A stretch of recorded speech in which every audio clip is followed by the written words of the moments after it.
Messi est né le 24 juin 1987 à Rosario. À l'époque, l'Argentine traversait une crise économique majeure et les parents de Messi avaient du mal à mettre du beurre dans les épinards. Ce que beaucoup de gens ne savent pas, c'est que les ancêtres de Messi venaient d'Italie. Il aurait donc pu jouer pour l'équipe nationale italienne et une autre partie de ses ancêtres venait de Catalogne, très proche de Barcelone. Grandir en Argentine, c'est grandir avec le football. Et le petit Messi jouait constamment au football avec ses deux grands frères. À l'âge de 4 ans, il a rejoint son premier club de football, le Grandoli FC. Il était déjà plus petit que les autres à l'époque. C'est pourquoi il était si important qu'il développe une bonne technique. Et si son entraîneur ne le laissait pas jouer, sa grand-mère Célia criait « Hé, coach, fais entrer Messi, il va nous faire basculer le match !» Ce qu'il faisait habituellement. Elle était sa première fan depuis qu'il était tout petit, l'emmenant au match, disant aux parents de Messi de lui acheter des chaussures de football et l'encourageant à croire en lui. Le président du petit club de football, lui aussi, a rapidement reconnu le talent exceptionnel de Messi. Il s'est exprimé lors d'une interview. À l'époque, Messi faisait déjà tout ce qu'il fait aujourd'hui. La seule différence, c'est que le ballon lui arrivait au genou. En 1994, il franchit une nouvelle étape dans sa carrière. À l'âge de 6 ans, il rejoint l'équipe de jeunes des Newell's Old Boys, le club où Maradona avait séduit les supporters 2 ans plus tôt. Pour son premier match, l'équipe s'est imposée 6-0 et Messi a marqué 4 buts. Pendant les 3 années suivantes, l'équipe a été surnommée La Machine parce qu'elle n'a pas perdu une seule fois. Mais en 1998, le monde s'est effondré pour Messi, âgé de 11 ans. Sa grand-mère, qu'il avait tant soutenue pendant toutes ces années, est décédée. Mais il ne l'a jamais oublié. Et lorsqu'il marque un but aujourd'hui, il pointe souvent les doigts vers le ciel. La même année arriva une nouvelle bouleversante pour sa famille. Comme Messi ne semblait pas grandir beaucoup, ses parents l'emmenèrent chez le médecin pour un contrôle. C'est là qu'on lui a diagnostiqué un déficit en hormones de croissance. La bonne nouvelle, c'est que cela pouvait être traité, mais le coût serait d'environ 900 $ par mois. Au début, l'assurance du père de Messi a couvert les frais, mais après 2 ans, elle a cessé de payer. Et la famille était désespérée. À 13 ans, il mesurait à peine 1,40 m. Et son surnom, la Pulga, la puce. Un nom qu'il porte encore aujourd'hui. La famille espérait que Newell's ou River Plate reprendraient le traitement. Tout le monde voyait que Messi avait un grand talent, mais les clubs ne voulaient pas payer. L'économie était encore mauvaise et le risque trop élevé. Il semble que la carrière de footballeur du jeune Léo se terminait à l'âge de 13 ans. Mais la lumière est apparue au bout du tunnel. Un recruteur de Barcelone a vu Messi jouer et a invité la famille à venir à Barcelone pour un essai. Messi a joué de manière exceptionnelle et a convaincu les entraîneurs. La famille était remplie de joie. Ils attendaient l'offre officielle de Barcelone, mais rien n'est venu. Les semaines passent et Jorge, le père de Messi, s'impatiente. Il a rencontré le directeur sportif dans un restaurant et lui a dit que si Barcelone ne voulait pas de Messi, il irait dans d'autres clubs. Le Real Madrid, par exemple. Il n'a pas du tout apprécié. Il a pris une serviette et a écrit que Messi serait signé et que les coûts de son traitement seraient couverts. En 2001, Messi a rejoint le légendaire centre de formation du Barça, la Masia, et a marqué 5 buts lors de l'un de ses premiers matchs. La première saison, il a joué 30 matchs et a marqué 35 fois. Tout semblait parfait, mais ce n'était pas rose pour Messi. L'Argentine lui manquait. La thérapie hormonale a fonctionné, mais son corps en a souffert. Il se fatiguait plus vite que ses coéquipiers.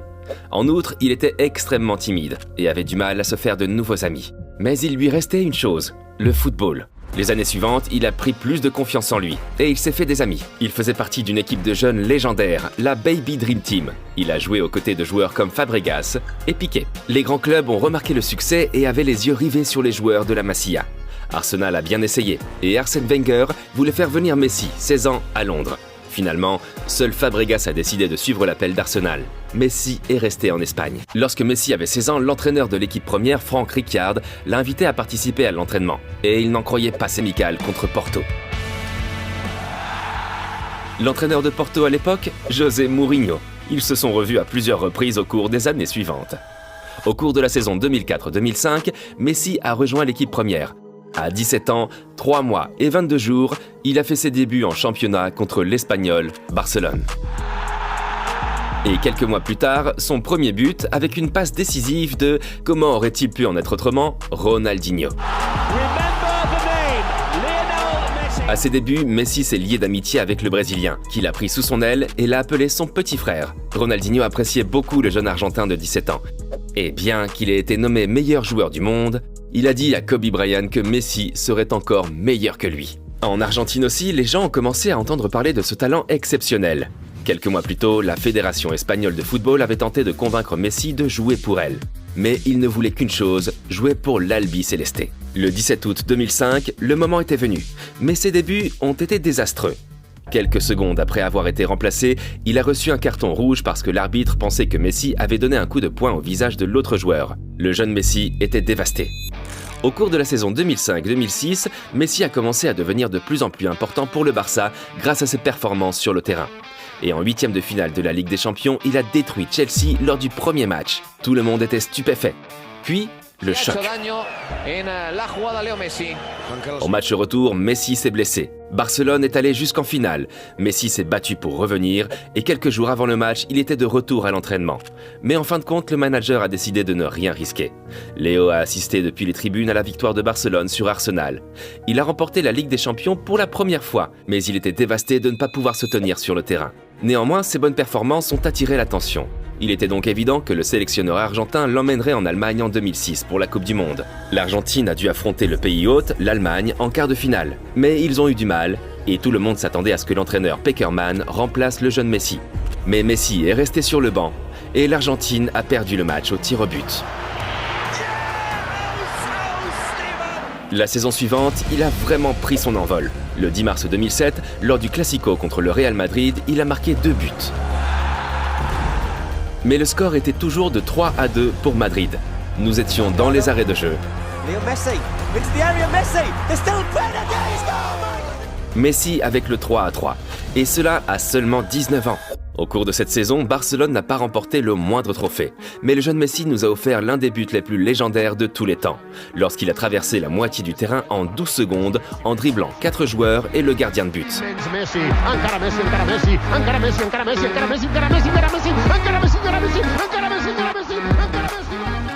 Difficile de ne pas penser au but légendaire de Maradona. Puis, à l'été 2007, la Copa América. Messi était là. Et l'Argentine est arrivée en finale contre son grand rival, le Brésil. Tout le monde s'attendait à ce que l'Argentine gagne. Je veux dire, le Brésil a joué sans ses superstars comme Ronaldinho et Kaká. Et pourtant, ils ont perdu.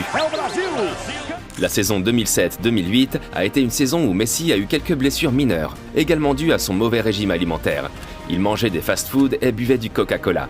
Néanmoins, lorsqu'il jouait et qu'il était en forme, il enchantait toujours le monde du football. Pour la première fois, son nom était également évoqué pour le Ballon d'Or, la récompense du meilleur footballeur de l'année. Mais il n'a fini que 3e, derrière Kaká et Ronaldo. Dans cette saison, nous avons également assisté au premier duel de ces deux-là. En avril 2008, le Barça a joué contre Manchester United en demi-finale, et Messi contre Ronaldo. Un duel qui allait façonner la prochaine décennie de football. Messi a perdu ce match et Ronaldo a remporté la Ligue des Champions cette saison-là. Cependant, lors de la saison suivante, quelqu'un s'est présenté et a changé la vie de Messi pour toujours. Pep Guardiola. Le nouveau manager licencie des stars comme Ronaldinho et Deco et donne à Messi l'emblématique numéro 10. Mais tout n'a pas été facile au début. Messi voulait jouer avec l'Argentine aux Jeux Olympiques 2008, mais Barcelone ne voulait pas le laisser partir au début. C'était le début de la saison après tout. Guardiola, qui lui-même a remporté une médaille d'or en 1992, a décidé de défendre Messi pour qu'il puisse partir. Et Messi a remporté le tournoi olympique avec l'Argentine. À son retour à Barcelone, Guardiola se consacre entièrement à sa jeune star. Il a modifié le régime alimentaire de Messi pour le rendre plus sain et l'a fait passer de l'extérieur au centre. Messi, le faux neuf, est né. Il a terminé 2e derrière Ronaldo au Ballon d'Or 2008 et a remporté la Copa del Rey et le championnat d'Espagne avec le Barça. Mais il y avait un autre match important, la finale de la Ligue des Champions, contre le Manchester United de Ronaldo. Le Barça a mené 1-0. Une tête de Messi. Il a apparemment appris ça de Ronaldo. Messi a remporté la Ligue des Champions pour la 2e fois, mais cette fois-ci, il était sur le terrain. Le jeune homme de 21 ans a atteint le sommet. Pendant les 3 années suivantes, il a dominé la scène footballistique et a remporté le Ballon d'Or 3 fois de suite. Et le Barça a de nouveau remporté la Ligue des Champions en 2011. Très jeune, il était déjà une légende. Et un nouveau record est venu. En 2012, il a marqué 91 buts en 69 matchs, dépassant Gerd Müller, qui avait marqué 85 buts en 60 matchs de compétition en 1972. Il a également remporté le Ballon d'Or pour la 4e fois. Messi devient ainsi le recordman des victoires à seulement 26 ans. Mais la saison suivante sera l'une des plus tristes. Pep Guardiola avait quitté Barcelone et le nouvel entraîneur était Tito Vilanova. Mais il avait un cancer et en 2014, la triste nouvelle, il est mort de sa maladie. Et puis, en était le prochain revers. C'est la Coupe du Monde 2014 au Brésil. Et il a mené l'Argentine en finale en tant que capitaine de l'équipe. C'était un match difficile. On est en prolongation. Et puis... Mario Götze marque un but. L'Allemagne a battu l'Argentine et Messi a perdu la finale. Lors de la nouvelle saison, Messi a voulu prouver qu'il était encore capable de le faire. L'année précédente, Neymar avait rejoint le club et cet été, Suarez est arrivé. Les trois se sont parfaitement harmonisés et ont marqué 122 buts ensemble. Et Messi était heureux. Il n'avait pas toutes les responsabilités sur les épaules et il pouvait jouer librement. Boateng en a fait l'expérience. En fin de compte, Barcelone a remporté le deuxième triplé du club après avoir battu la Juventus 3-1 lors de la finale de la Ligue des Champions de l'UEFA 2014-2015. Au cours des 4 années suivantes, il a remporté 2 autres ballons d'or, mais sur la scène internationale, ces années ont été marquées par 2 grandes déceptions. Messi a été dévasté et il a annoncé sa retraite de l'équipe nationale à seulement 28 ans. Toute l'Argentine est descendue dans la rue pour faire changer Messi d'avis. Et puis, 2 semaines après, Messi a annoncé la démission de la démission. Il a continué à jouer un football exceptionnel à Barcelone, mais en juillet 2021, le choc. Le contrat n'a pas pu être renouvelé en raison de problèmes financiers. Et il a quitté Barcelone, son club, où il a remporté 34 trophées, dont 10 titres de champion d'Espagne, 7 Copa del Rey et 4 fois la Ligue des champions de l'UEFA. En outre, c'est le club qui lui a permis de devenir footballeur professionnel. Tous les clubs voulaient Messi, et il a décidé d'aller en France, au Paris Saint-Germain. Mais avant cela, il y a encore quelque chose d'important à faire. S'abonner à notre chaîne, et bien sûr, ceci. C'est la Copa América 2021, et après toutes les défaites et les échecs, il voulait enfin remporter ce titre pour l'Argentine. Il a joué avec brio, marquant 5 buts en 4 matchs. La finale s'est jouée contre le Brésil. Di Maria a marqué, l'Argentine a gagné, Messi l'a fait. Après tous les revers, il a remporté la Copa América. En fin novembre 2021, Messi a reçu le Ballon d'Or pour la 7e fois. Cependant, ces 2 années à Paris n'ont pas toujours été couronnées de succès. Cela dit, bien sûr, il a eu aussi ses moments là-bas. Mais au cours de ces 2 années, le PSG a été éliminé prématurément à chaque fois en Ligue des Champions. Il a néanmoins remporté 2 fois le championnat de France. Et puis, en 2002, à l'âge de 35 ans, c'était peut-être sa dernière tentative de remporter la Coupe du Monde au Qatar. L'Argentine était l'un des favoris, mais dès le premier match de groupe, c'est le choc. L'Arabie Saoudite a battu l'Argentine 2-1, et tout le monde est resté sans voix. L'Argentine devait gagner le match suivant contre le Mexique, mais ils ont lutté. Et puis, à la 64e minute, Messi marque le 1-0. Et au final, ils ont gagné 2-0. Le dernier match était contre la Pologne. Le vainqueur accède au tour suivant. Et puis, session de pénalty pour l'Argentine. Messi n'a pas marqué. Incroyable, mais ils ont continué à se battre. McAllister et Alvarez ont marqué, et Messi a mené son Argentine au tour préliminaire. Ils y ont affronté l'Australie. Messi a marqué le premier but. Le match se termine sur le score de 2-1 pour l'Argentine. Les quarts de finale étaient contre les Pays-Bas. L'Argentine mène 2-0. Nous sommes déjà à la 83e minute. Weghorst marque un but, et il y a eu un nouveau coup franc pour les Pays-Bas, à la 11e minute du temps additionnel. Le deuxième but de Weghorst, c'était tout pour Messi. Le match s'est déroulé au tir au but.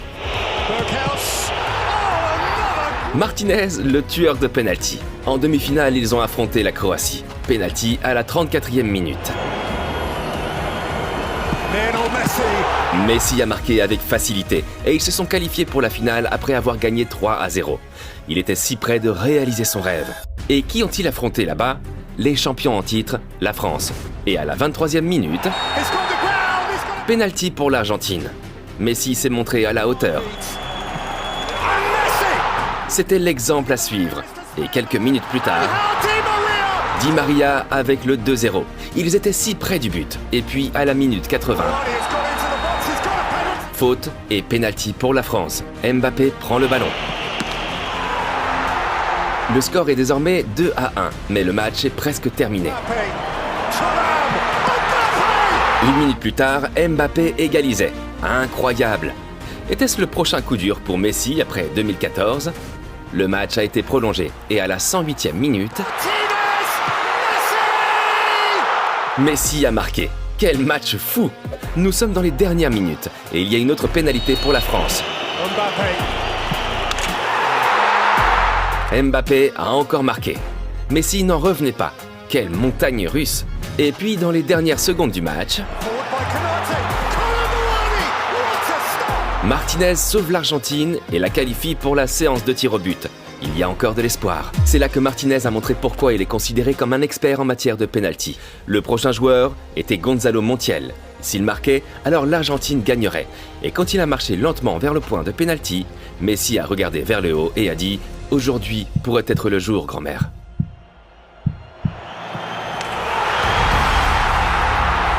Messi a remporté la Coupe du Monde. À l'été 2023, son séjour au PSG est terminé. Mais Messi veut poursuivre son aventure footballistique et il décide de rejoindre l'Inter Miami, le club de David Beckham en MLS. L'Amérique est désormais dans la fièvre de Messi. Et puis le 4 juillet, il a fait ses débuts contre Cruz Azul à la 55e minute. Nous sommes à la 90e minute et le score est de 1 partout. Mais il reste un dernier coup franc. Messi! Il y a eu quelques joueurs exceptionnels dans le monde du football, mais Messi est l'un des plus grands. Au cours de sa carrière, il a marqué plus de 800 buts. Il a gagné tout ce qu'il y avait à gagner et il nous a montré qu'il ne faut jamais cesser de rêver. Qu'en pensez-vous? Est-il le meilleur joueur de football de tous les temps?